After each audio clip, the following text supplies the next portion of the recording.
সবাইকে নমস্কার জানাই। এই সুন্দর অ্যাটমসফিয়ার তৈরি হয়েছে অ্যাওয়ারনেস বা সাইবার ক্রাইম নিয়ে সামান্য কিছু জিনিস আপনাদের বলবো,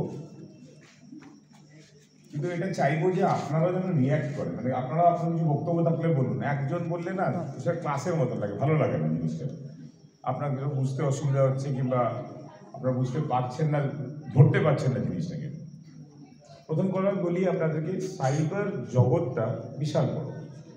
সাইবার কিন্তু কোনো সীমিত জায়গার মধ্যে দিয়ে থাকা যায় না।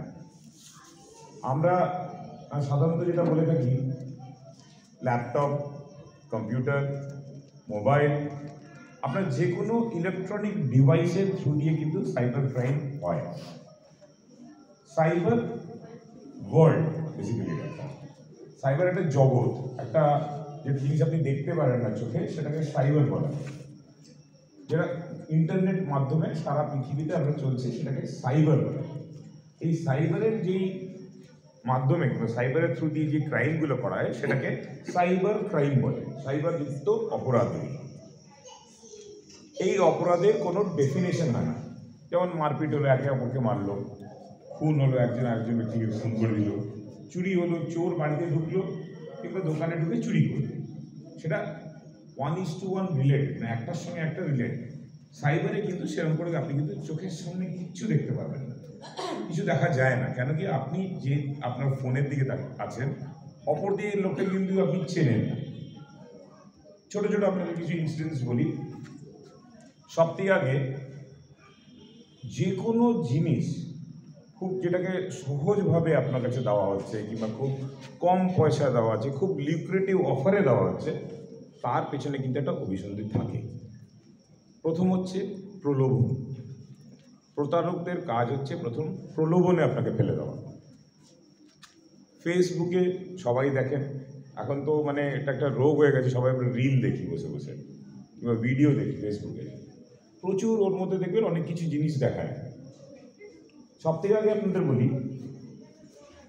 এই মোবাইল ফোনের মধ্যে দিয়ে যখনই আপনারা যাচ্ছেন, এই অ্যাপ্লিকেশনের মধ্যে দিয়ে সব কিছু কিন্তু আপনাদের যেটা করে সেটা হচ্ছে, আপনারা যখনই এই ফোনের কোনো অ্যাপস ডাউনলোড করছেন, অ্যাপস মানে অ্যাপ্লিকেশন, এই ফেসবুক হলো, হোয়াটসঅ্যাপ হলো, এই যখনই করছেন না, অ্যাপ্লিকেশনটাকে ডাউনলোড করার সময় কিন্তু আপনাকে অনেক কিছু পারমিশন দিতে হচ্ছে। কিসের পারমিশন দিতে হচ্ছে? আপনাকে দিতেই হবে, নাহলে এগুলো করবে না। আপনার camera access, gallery access, microphone access. অতএব আমরা যে এখন কথা বলছি, এই ফোনটা কিন্তু কনস্ট্যান্ট শুনছে, কিন্তু এই ফোনে কিন্তু সব কিছু শোনা যায়। একটা জাস্ট নিজেদের ক্ষেত্রে একটা এক্সাম্পল, একটা বাড়িতে গিয়ে 3-4 জন মিলে, মনে করুন বিদেশে ঘুরতে যাওয়ার প্রোগ্রাম একটা আলোচনা করুন, কোথাও যাচ্ছেন কি যাচ্ছেন না পরে কথা, শুধু আলোচনা করুন। দেখুন ফেসবুকে তারপর দিন থেকে আপনার ইউরোপ ট্যুর, ইউএস ট্যুরের কিন্তু অ্যাডভার্টাইজমেন্টগুলো আসতে আরম্ভ করে। টেকনোলজি যত অ্যাডভান্স হয়, আপনি কিন্তু কৃতদাস হয়ে যাচ্ছেন। আমরা কিন্তু সব কিছু সহজে একটা ফোনের দ্বারা পেয়ে যাই। আগে আমরা প্রচারে অনেক সময় বলেছি SMS এসছে, এখন তো রিংটোনে দিয়ে দিই, তাকে কোনো ডিটেলস চায় না। এটা আমরা সাধারণত একটা স্প্যানে দেখেছি, যখন মানুষ খুব ব্যস্ত থাকে, সকালবেলা 8টা-9টা, বিকেলবেলা 5:30-6টা, এই সময় না ব্যাংক থেকে ফোন করছি বলে, তখন আপনি এত ব্যস্ত কাজ করছেন, যারা বাড়িতে রান্না করেন তার বাড়ির লোকেরা হয়তো অফিসে যাচ্ছে, যারা বাজারে গেছেন তারা বাজারের মধ্যে অর্ধেক শুনতে পাচ্ছেন না, হ্যাঁ হ্যাঁ হ্যাঁ অনেক কিছু বলে দেন আপনারা নিজের দিকে কিন্তু নিজের তথ্যগুলো দিয়ে দিচ্ছেন। উল্টো দিকে যে প্রতারক আছে, সে কিন্তু চেনে না আপনাকে, তার কাছে আপনি একটা নাম্বার, একটা মোবাইল নাম্বার শুধু, সে কিন্তু চেষ্টা করতে থাকে জিনিসগুলো। 100টা লোকের মধ্যে থেকে সে 10টা লোক সারাদিনে যদি পেয়ে যায়, তার কাজ শেষ। কেন কি, এখানে তার ইনভেস্টমেন্ট কিংবা পুঁজি বলে কিছু নেই, শুধু জিনিসটাই হচ্ছে কথা দিয়ে আপনাকে আপনার বিশ্বাসটা অর্জন করা এবং আপনার ইনফরমেশন কিংবা আপনার যে তথ্যগুলো আপনার থেকে আদায় করে নেওয়া। তথ্যটা কিন্তু আপনারাই দিচ্ছেন, বাইরের লোক তথ্য দেয় না। এবার কোনো হয়তো জায়গা থেকে ফোন করে বললো, আমি স্টেট ব্যাংক থেকে বলছি। অনেক লোকের স্টেট ব্যাংক অ্যাকাউন্ট আছে, যার ম্যাচ করে গেল, সে ভাবলে হ্যাঁ সত্যি স্টেট ব্যাংক থেকে ফোন করছে। যার নেই সে বুঝলো যে না এটা স্টেট ব্যাংকে তো আমার অ্যাকাউন্ট নেই, সে তো নিজেই বলি না আমার তো স্টেট ব্যাংকে অ্যাকাউন্ট নেই। উল্টো দিকে যে প্রতারক সে কিন্তু আপনার নামের পাশে স্টেট ব্যাংক অ্যাকাউন্ট নেই বলে লিখে রাখে, 6 মাস পরে হয়তো আপনাকে পাঞ্জাব ন্যাশনাল ব্যাংক থেকে বলছিল। এরকম করে আপনি কিন্তু দিয়ে যাচ্ছেন নিজের তথ্যগুলো, এবং এটা ব্যক্তি বিশেষ চেনে না। রোববার দিনকে 9টার সময় আমাকে ফোন করেছিল, স্টেট ব্যাংক থেকে বলছিল। আমি দিনের বেলায় গেলে তো পাওয়া যায় না, রোববার দিন 9টায় ফোন করছেন। তারপরে যাও যে বুঝতে পেরেছে যে আমার কাছ থেকে ইনফরমেশন পাবে না, অকথ্য ভাষায় গালাগালি করলো, ফোনটা ছেড়ে দিক। গালাগালি দিক তাও ভালো, নিজের ইনফরমেশনটা তো দিলেন না, আপনি নিজের তথ্যটা তো দিলেন না। এবার আপনি ঘাবড়ে গিয়ে যদি কিছু তথ্য দেওয়ারই থাকে আপনার প্যান দিয়ে দিচ্ছেন, আধার দিয়ে দিচ্ছেন, সবই দিয়ে দিচ্ছেন। তারপরে কোনো ঘটনা ঘটে গেলে 3 মাস পর যদি কোনো ঘটনা ঘটে থাকে, তখন আপনি বলবেন না আমি তো কাউকে কিছু দিইনি। আপনি তো ভুলে গেছেন কি দিয়েছিলেন 3 মাস আগে। আমি তো কাউকে কিছু বলিনি, আমার ব্যাংক থেকে টাকা চলে গেছে। একটা জিনিস মনে রাখবেন, এই এখন আমরা ওয়ালেটের মাধ্যমে, মানে গুগল পে, ফোনপে, বিভিন্ন রকম অ্যাপ্লিকেশন আছে, তার পেটিএম আছে, থ্রু দিয়ে কিন্তু আমরা টাকার ট্রানজ্যাকশন করি। এই টাকার ট্রানজ্যাকশন হচ্ছে কিন্তু ডিজিটাল ফরম্যাটে হচ্ছে। এটা আপনার এই ডিজিটাল ফরম্যাটের টাকা ঠিক আপনার পার্সের মতো, যতক্ষণ না আপনি বার করছেন আপনাতে কেউ বার করে নিতে পারবে না। এটা ভুল কথা যে আমার ব্যাংক থেকে টাকা তুলে নিন। যারা ট্রানজ্যাকশন করেন, গুগল পে করেন, যারা অন্য ফরম্যাটে অ্যাপ্লিকেশনের ফরম্যাটে যদি আপনারা টাকা দিচ্ছেন, এটা তো জানেন যে আপনাকে টাকা দিতে গেলে পিন নাম্বার দিতে হয়, ইউপিআই পিন বলি যেটাকে আমরা, কিন্তু টাকা নিতে গেলে কিন্তু ইউপিআই পিন দিতে হয় না। প্রতারকরা আপনাকে আপনার টাকাটা তুলবে বলে আপনার কাছে সমস্ত ইনফরমেশন দিয়ে বলছে আপনার দেখুন ফোনে একটা পিন গেল, আপনি পিনটা পুট করুন। পিনটা পুট করলে তো আপনার টাকাটা যাবে, আসবে না তো, আসতে গেলে কোনো পিন দিতে হয় না। তার মানে কি, আপনি পিন হচ্ছে আপনার ডিজিটাল সেফের চাবি। আপনি চাবিটা খুলে দিলেন, এবারও টাকা বার করে দেবেন, সেদিনকে যত লিমিট আছে টাকাটা বার করে দেবেন।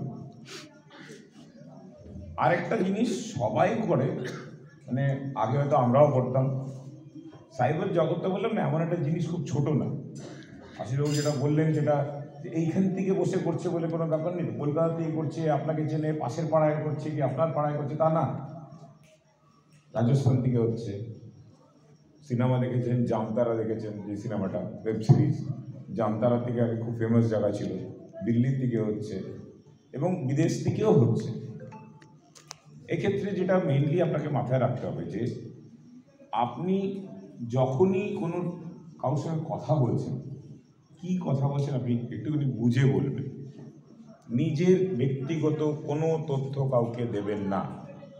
ব্যাংক আপনাকে কোনোদিন নিজের ব্যক্তিগত তথ্য চায় না। ভয় পাওয়ায় কোন সময়, এবার এই সময়টা আসছে লাইফ সার্টিফিকেট দিতে হবে আপনাকে। মানে এদের বিভিন্ন রকম পদ্ধতি থাকে যেটা কোনো মানে বলা যাবে না যে এটাই করবে। তখন কীভাবে বিভিন্ন ফন্দিতে আপনার কাছ থেকে নিতে পারে, সেটা হচ্ছে টার্গেট। রিফান্ডের নাম, ইনকাম ট্যাক্সের যারা ফাইল করেন তাদের রিফান্ডের নামে আপনাকে এটা বলতে পারে যে আপনার কাছে রিফান্ডের আপনি টাকা আছে, আপনি জানেন আপনার রিফান্ড নেই। যেই শুনলেন আপনার কাছে 30,000 টাকা নাকি ইনকাম ট্যাক্স ডিপার্টমেন্ট থেকে রিফান্ড আছে, আপনার লোভটা জেগে উঠল। মেন হচ্ছে লোভ। আপনি যদি লোভ না করেন আপনাকে কেউ ইচ্ছে করতে পারবেন। লোভ সংযত করতে পারলে যতই আপনাকে আশা দেখান, আপনার যেটা হকের জিনিস না সেটা আপনি পেতে চাইছেন, মানে কি আপনার মধ্যে লোভ রয়েছে, মানে আপনি বলতে প্রতিটা মানুষের মধ্যে আমাদের লোভ আছে, আমাদের পেতে ভালো লাগে, দিতে কষ্ট হয়, এটা বাস্তব। যদি কেউ হঠাৎ করে কেউ বলে আপনার কাছ থেকে আপনার পুরোনো সম্পত্তির বিল পাওয়া গেছে, আপনি 1.5 কোটি টাকা পাবেন, দুদিন আপনি লোকের সঙ্গে কথাই বলবেন না, আপনি কাটিয়েছিল পাচ্ছেন তো। এবার যদি বলে পুরোনো একটা সম্পত্তি ছিল, এখানকার আপনার 40,000 টাকা আপনার ভাগে ট্যাক্স পড়েছে, আপনি তারপর যদি কারোর সাথে দেখাই করবেন না, দিতে হবে। আমরা পেতে ভালোবাসি, ইট ইজ হিউম্যান সাইকোলজি। কাউকে একটা ছোটো গিফট দিলে সে খুশি হয়, কিনা কিছুই দিন সামান্য একটা জিনিস, কিন্তু তাও সে খুশি হয়। আমরা সবসময় যেটা যেটা করিয়েছি, গুগল আমাদের কাছে খুব একটা সহজ জিনিস হয়ে গেছে, কেউ কোনো কষ্ট করিনি। বাচ্চারা যারা পড়াশোনা করছে তারা সব গুগলে করছে, মানে কেউ আর করে না। এর পরের একটা অধ্যায় চলে আসছে, সেটাকে চ্যাট জিপিটি বলে।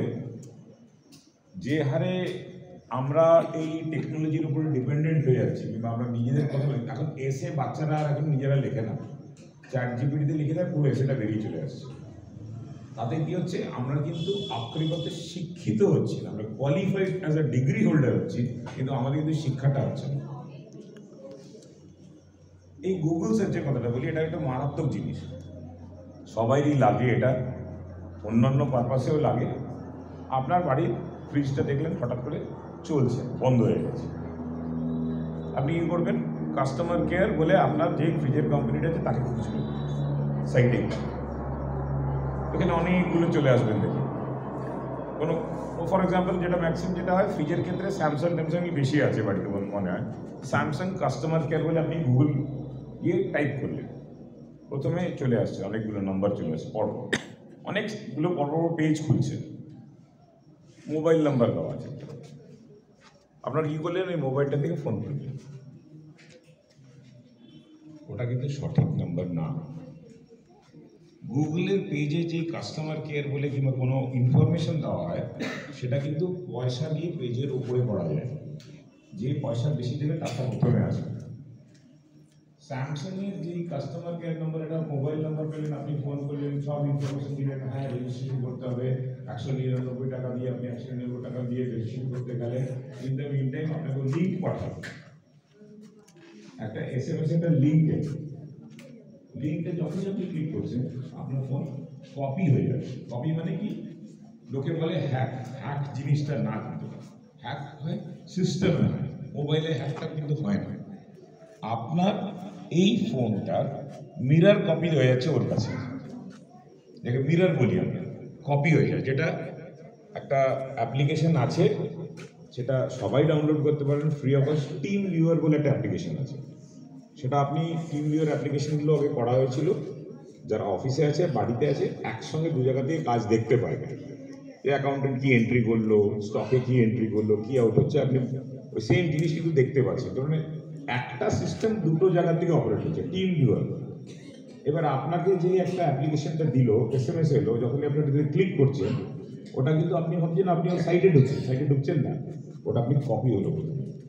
এবার বলবে আপনি 199 টাকা দিয়ে আপনি কার্ড নাম্বার, CVV নাম্বার সব পুট করছেন, কিন্তু ও কিন্তু কপি হচ্ছে এখানে।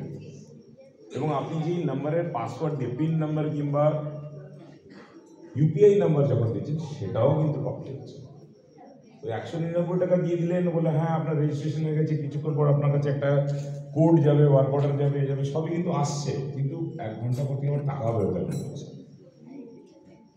তো এই কাস্টমার কেয়ারের ক্ষেত্রে গভর্নমেন্ট অফ ইন্ডিয়া এই সাইবার ফ্রড আটকানোর জন্য যেটা করেছে, সমস্ত কাস্টমার কেয়ার 1800 দিয়ে একটা নাম্বার দিয়েছে, মোবাইল নাম্বার না, 1800 দিয়ে একটা 434, আবার টোল ফ্রি নাম্বার একটা আছে।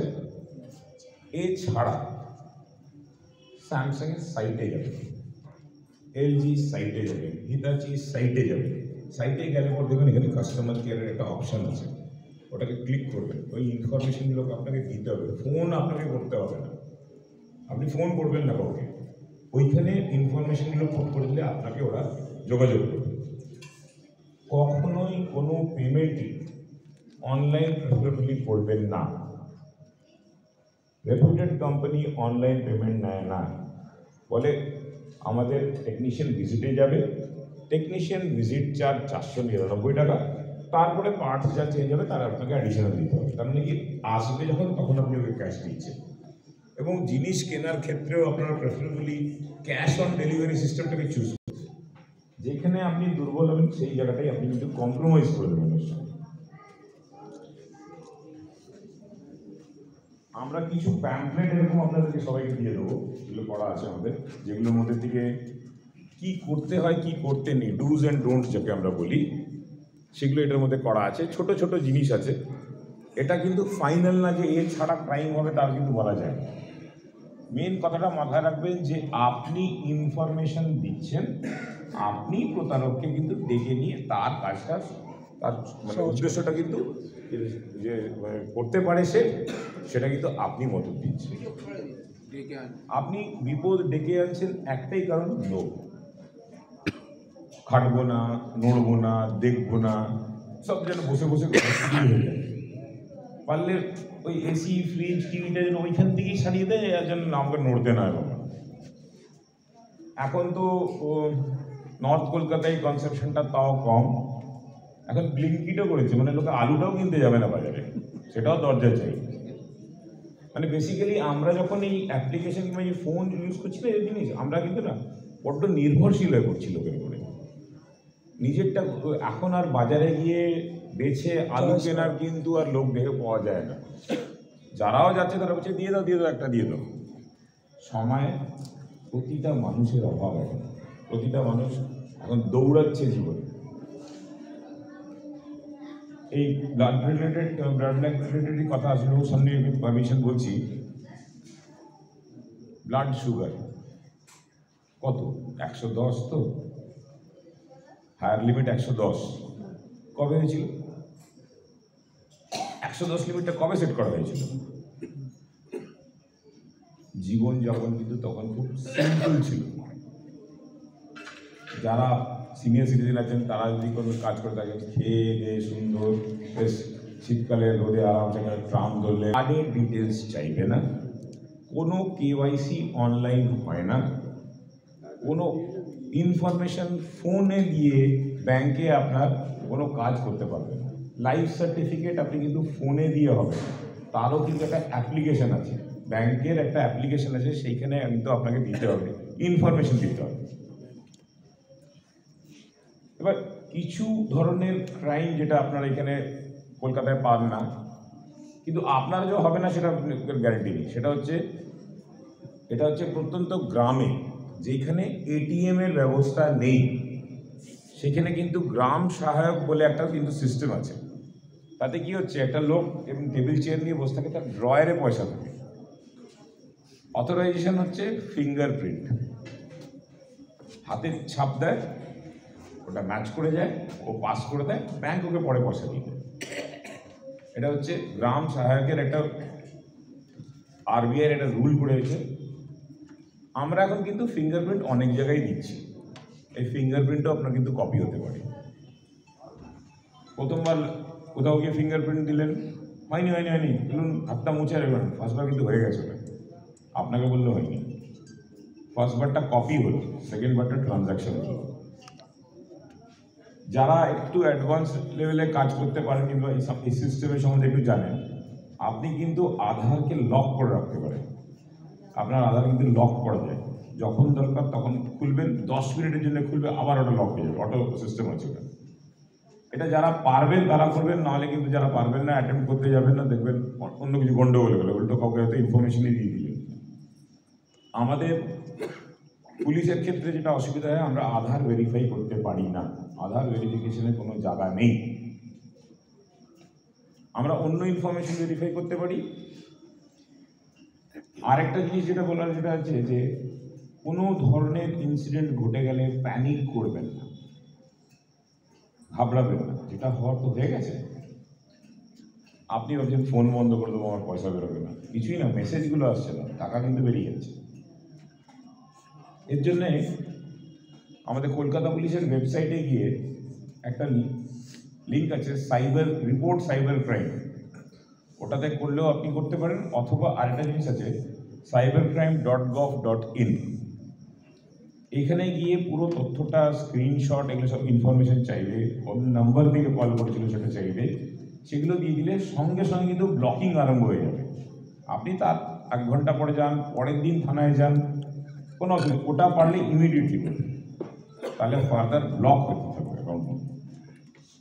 আপনার ঘটনা ঘটে যাওয়ার 3 দিন পরে গেলে, তখন আর ব্যাংকে যদি টাকা না থাকে, আমরা রিকভারি করার চেষ্টা করি, যেই টাকাটা কোনো না কোনো জায়গায় আটকে আছে সেটাকে কোর্ট অর্ডার দিয়ে আমরা ব্লক করে দিই ওটাকে।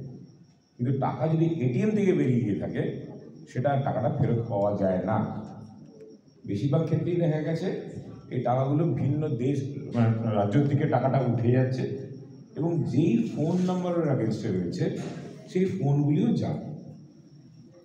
ওই আগে দেখতে না শ্যামবাজার মেট্রোর সামনে ছাতা নিয়ে বসতো, সিম বিক্রি করতো, কে কার সিম হচ্ছে কোনো হিসাব নেই।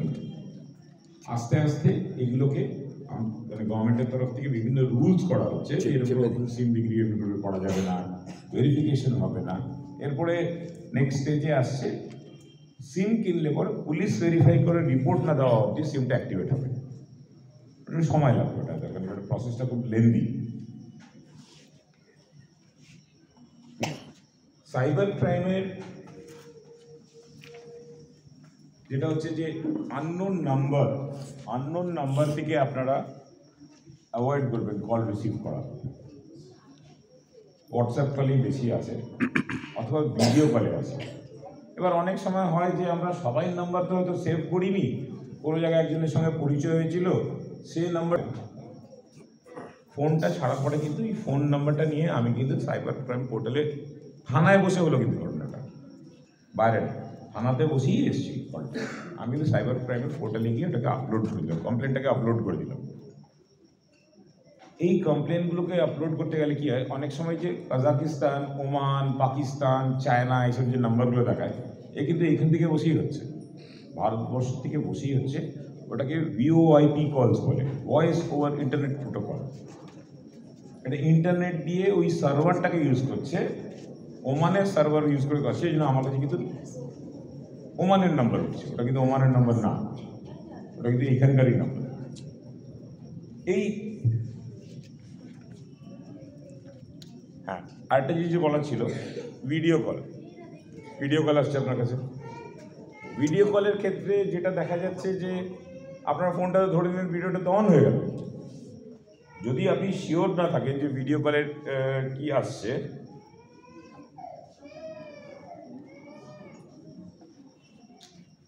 ক্যামেরাটার উপরে হাত রেখে এমনি করে ভিডিও কলটাকে রিসিভ করবেন, আপনার ছবি যেন সে দেখতে না পারে, তার ছবিটাকে। ওরা দেখা যাচ্ছে যে যখনই ওরা কল করছে ওদের দিকটা অন্ধকার থাকে, কোনো ওদিক দিয়ে কোনো ছবি দেখা যাচ্ছে না, এবং আপনি যেই ছবিটা যেই উপরে কথা বলছেন, আপনার যেই ছবিটা আসছে, তখনই ওরা কিন্তু আপনার ছবিটাকে রেকর্ডিং করে নিচ্ছে এবং তারপরে আপনাকে কিন্তু বিভিন্নভাবে ব্ল্যাকমেল করবে।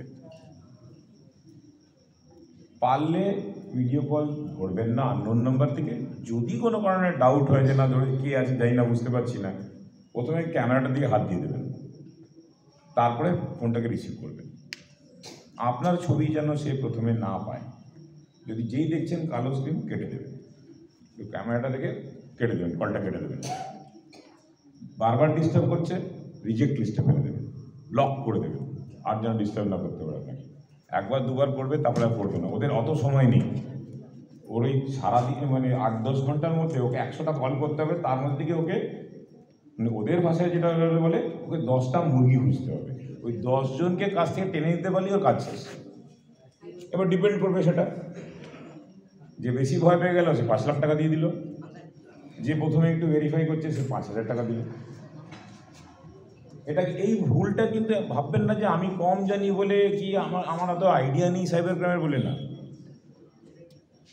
আমি জানি ব্যাংকের রিটায়ার্ড একজন মহিলা, উনি 75 লাখ টাকা দিয়েছিলেন এই ভিডিও কলের চক্করে, তাকে ব্ল্যাকমেইল করা হচ্ছে। যারা ইনভেস্টমেন্ট, এখন নতুন একটা জিনিস আপনারা বলছি, নতুন ধরনের একটা ক্রাইম যেটা আসছে, আপনাকে বিভিন্ন স্টক ব্রোকিং কোম্পানির দিকে আপনাকে নাম করে বলবে যে এই হয়েছে, একটা হোয়াটসঅ্যাপ গ্রুপ ক্রিয়েট করা হয়েছে, দেখুন এই ইনভেস্ট করেছিল, এর এত টাকা হয়ে গেছে। ও 1 বছরে 10 লাখ টাকা লাগিয়েছিল, আজকের ভ্যালুয়েশন 60 লাখ টাকা। আপনিও তাহলে কিছু লাগান এটাতে দিয়ে, আপনি মনে করুন ট্রায়াল কেসে 1-2বার দেখলেন, হ্যাঁ রেপুটেড কোম্পানি, আপনি কিন্তু রেপুটেড কোম্পানিটা ভেরিফাই করতে পারেন। আরম্ভ করবে কিন্তু হোয়াটসঅ্যাপ চ্যাটে, সেখান থেকে কিন্তু আপনাকে একটা পেজও দিয়ে দেয়, পাসওয়ার্ড, ইউজার আইডি পাসওয়ার্ডও দিয়ে দেবে। আপনি খুলে দেখছেন, হ্যাঁ 5,000 টাকা লেগেছি, পরের দিন সকালবেলা দেখছেন ওটা 9,000 টাকা হয়ে গেছে। সকালবেলা 5 লাখ টাকা, পরের দিন সকালবেলা 9,000 টাকা হয়ে গেল, এই আপনার লোক মারতে হবে। এবং ওকে বার করে দিয়েছে হোয়াটসঅ্যাপ করতে, কেউ নেই। ইনভেস্টমেন্ট করবার জন্য যেসব ফ্রড হয়, নিজেরা না জানলে পড়বেন না।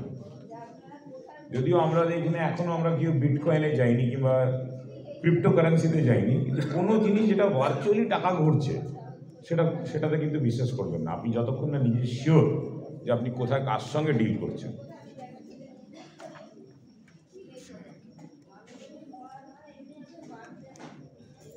আছে ইন্ডিয়ান রেলওয়েজ বলে একটা জিনিস জানবেন যে গভর্নমেন্টের যে কোনো সাইট .gov.in আইএনটা ইন্ডিয়া .gov.in হবে .au মানে ওটা কিন্তু অস্ট্রেলিয়া। এটা হচ্ছে ডোমেন অ্যাড্রেস বলে ওটাকে। সরকারি সমস্ত ইভেন আমাদের কলকাতা পুলিশের যেগুলো মেন সাইট আছে সবগুলো কিন্তু এনআইসি চালায়, ন্যাশনাল ইনফরমেটিক সেন্টার কিন্তু এটাকে চালায়। এর অনেক জিনিসের লেয়ারিং করা আছে। আপনাকে কিন্তু সবসময় পাঠিয়ে দিচ্ছে সঙ্গে কাগজ লাগিয়েছে, আপনি যখনই ওটা বলছেন তখনই কিন্তু আপনি ইনভলভ বলছেন। ওপরে দেখছেন নর্মাল ব্যাংক, তারপরে পরটা যখন অফিসিয়ালি আপনার কাছ থেকে ব্যাংক চাইতে পারে না এবং চায়ও না। বারবার বলছি ব্যাংক কিন্তু চায় না।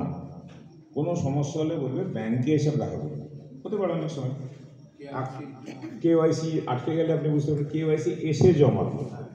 আপনাকে লিঙ্ক পাঠাচ্ছেন ওখানে কেওয়াইসি জমা দিয়ে দিন, আপনাকে আসতে হবে না, এটা কিন্তু বলে। বেশ কিছু চাইনিজ অ্যাপস আছে কিন্তু বাচ্চারা খুব পছন্দ, ওই মুভি মেকিং, গান, আপডেট, ফোনের আপডেট, তার মানে পেছনে কিন্তু একটা প্যাচ আছে, সেই প্যাচটা আপনি বুঝতে পারবেন। এবং সেই জিনিসগুলোকে আমরা টেকনিক্যাল টার্মে মাস্কিং বলি, মানে আপনি যেটা দেখছেন সেটা একটু সঠিক, তার পেছনে কিন্তু আসল জিনিসটা আছে, সেটা আপনারা বুঝতেই পারবেন, সেটা কম্পিউটার এক্সপার্ট ছাড়া। ব্যাংকের কার্ডের পেছনে একটা সিভিভি নাম্বার লেখা থাকে, 3 ডিজিটের সিভিভি নাম্বার লেখা থাকে কার্ডের পেছন দিকটা। ওটা কিন্তু কোনো মতেই কেউ চাইলেই দেবে না। এবং থানা এরিয়া কেন পুরো কলকাতা পুলিশের এটিএম রাত্রিবেলায় কিন্তু চেকিং হয়, প্রতি জায়গাটা একটু হাত দিয়ে দেখে নেবেন ওটা নড়ছে কিনা, পেস্টিং করা থাকে। আর ছোট্ট একটা জিনিস করা থাকে, ঠিক ওই যেগুলো এটিএম কার্ড ঢোকে ঠিক ওরকম করে একটা পেস্টিং করা থাকে। কার্ডটা ঢোকালেন, বার করলেন, ট্রানজ্যাকশন করলেন, বেরিয়ে এলেন, কিছুই হলো না, সব ওকে। ছোটো যে সামান্য এই আমার এই আঙুলের শেষে এরকম টাইপের একটা জিনিস আঠা দিয়ে সাটানো আছে, ওটাকে স্কিমার বলে, মানে পুরো ডেটাটাকে তুলে নিল। ওই ডেটাটা তুলে নিয়ে ওরকম 100টা কার্ড কেন 1 লাখ কার্ডও বানানো যায়। বিভিন্ন জায়গায় হোটেলে গেছেন হয়তো ঘুরতে, দেখেছেন না কার্ডগুলো লাগালে পর খুলে যায়। ওই কার্ডে কিন্তু ওই রুমের পেছনে কিন্তু নাম্বার বলে কিছু থাকে না, কিন্তু যখনই হোটেলে যাবেন রিসেপশনে কিন্তু এই কার্ডটাকে ওরা এই রুমটার সঙ্গে লিঙ্ক করে দেয়, তারপরে কার্ডটা আপনাকে দিয়ে দেয়। এই এক্স্যাক্টলি ওটা হচ্ছে ম্যাগনেটিক স্ট্রিপ কার্ড বলে। যদিও এখনও এটাকে আটকানোর জন্যে এখন দেখবেন প্রতিটা কার্ডের সঙ্গে একটা করে চিপ থাকে, চিপ বেসড কার্ড হয়ে গেছে। চিপ ছাড়া এখন হবে না কার্ড, এখন মেস্ট্রো কার্ড কমে গেছে, ম্যাক্সিমাম ভিসা কার্ড চলছে। কার্ড অপারেশনের ক্ষেত্রে যখন কোনো রেস্টুরেন্টে খেতে যাচ্ছেন, মলে যাচ্ছেন, অর্ধেক কেনা হয়েছে, হয়নি, বড্ড বেশি, সব জায়গায় আপনারা তাড়াহুড়ো করেন না, সরি কিছু মনে করবেন না মহিলারা। শাড়ি জামা কাপড় কেনার বেলা প্রচুর সময়, কিন্তু পেমেন্ট করার বেলা যত তাড়াতাড়ি কেন? ওটা তো আসল জায়গা আপনার। ও আপনাকে এরকম করে দিল, করে দিন। এই বিগ বাজার যান, স্মার্ট বাজার যান, এখন যত রাজ্যের বাজার হয়েছে, ও কিন্তু এরকম করে ঘুরিয়ে দিচ্ছে আপনাকে। পেছনে লোক আছে, সামনে ক্যামেরা আছে, পেছনে ক্যামেরা আছে, আপনারা কিন্তু ওপেনলি পিন নাম্বারটা এমনি করে মারছেন। এবং লাস্টে একটা গ্রিন বাটন থাকে, সেটা আপনি টেকে নিতে পারবেন না, আপনি কিন্তু তখন ঘুরিয়ে দেবেন। পুরো ট্রানজ্যাকশনটা হাতটাকে এরকম করে রেখে পিন নাম্বার দিয়ে গ্রিনটা টিপেন, গ্রিন ইজ ওকে, তারপরে কিন্তু ট্রানজ্যাকশনটা কমপ্লিট হবে। ওটাও আপনিই করবেন, ওটা ওর জন্য কেন ছাড়ছেন যে ও গ্রিনটা টিপে দেবেন? এইগুলো সামান্য জিনিস, কিন্তু আপনার দোষেও কিন্তু আপনার কাছে টাকাটা বেরিয়ে যাবে। এত কষ্টের অর্জনের টাকা লোকে নিয়ে চলে যাবে, এটা তো আমরা মানতে পারি না, কিন্তু আমাদের কিন্তু কিছু লিমিটেশন আছে। আমরা কিন্তু সুপার পাওয়ার নেই আমাদের কাছে, আমরা কিছুটা হয়তো এগোতে পারি, কিছুটা চেষ্টা করতে পারি, কিন্তু সবটা হয়তো পারবো না আমরা করতে। এই প্রথম হচ্ছে reporting of the crime in the national portal immediately, মানে মনে হচ্ছে সঙ্গে সঙ্গে আগে করুন, একটা অ্যাকনোলেজমেন্ট নাম্বার পাবেন, পুরো হিস্ট্রি পেয়ে যাবেন। থানায় আসুন না, আমরা ওটাকে ফলো আপ করে টাকা ফেরত আনানোর বন্দোবস্ত করতে পারি, সেটার জন্য কোর্টের অর্ডার আছে, সেটা তো আমরা করে দেবো। আমাদের এখন পর্যন্ত যা ট্রেন্ড চলছে আমাদের শামপুকুর থানাতে আমরা এই পরশু দিনকে একটা করেছি 1,26,000 টাকা আমরা আটকাতে পেরেছি। এবং আমাদের কাছে আসলে আমরা ইমিডিয়েটলি অ্যাকশনটা নিই, সহযোগিতা আমাদের তরফ থেকে পাবেন। ইনফরমেশনগুলোকে সেভ করবেন। যদি মনে করুন হোয়াটসঅ্যাপেই আপনি করেছেন, কয়েকজনে হোয়াটসঅ্যাপটাকে ডিলিট করে দিয়ে চলে আসবেন না, তাহলে তো পাবো না যে আগে কী হয়েছিল না হয়েছিল। ইনফরমেশনগুলোকে সেভ করবেন, ওই স্ক্রিনশটগুলো লাগবে আমাদের, কোন জায়গার দিয়ে পাঠিয়েছিল সেটা আমাদের লাগবে। ফেসবুক হয়ে থাকলে তার ইউআরএলটা আমাদের লাগবে। এখন কদিন আগে দিয়ে দেখছি এখন সব ঘুরতে যাওয়ার নাম করে কিন্তু খুব এরকম একটা ক্রাইম হচ্ছিল, কেন কি আপনারা তো ফেসবুক থেকে নিয়েছেন ঘুরতে যাওয়ার, রুম বুক করার, রেপুটেডে তো জাননি। হোমস্টে জানে না কেউ, হোমস্টে মানে কি, কে লোক, মালিক কে, তার ব্যাকগ্রাউন্ড কি। এখন যারা আমরা সবাই একটা খুব সুন্দর